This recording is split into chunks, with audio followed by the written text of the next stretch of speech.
ফাতিহা। বিসমিল্লাহির রহমানির রহিম। আলহামদুলিল্লাহি রাব্বিল আলামিন। আর রহমানির রহিম।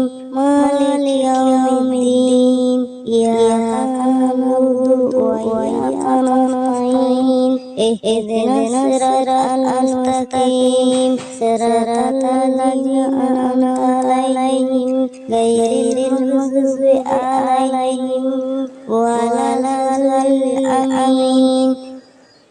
অর্থ সমস্ত প্রশংসা আল্লাহর জন্যই, যিনি সমস্ত সৃষ্টিজগতের পালনকর্তা, যিনি অতি দয়ালু করুণাময়, যিনি বিচার দিবসের কিয়ামতের মালিক। হে আল্লাহ, আমরা কেবল আপনারই ইবাদত করছি এবং আপনার নিকট সাহায্য প্রার্থনা করছি। আপনি আমাদেরকে সরল সঠিক পথ প্রদর্শন করুন। ওই সকল লোকদের পথ যাদেরকে আপনি পুরস্কৃত করেছেন, তাদের পথ নয় যারা অভিশপ্ত ও ভ্রষ্ট হয়েছে।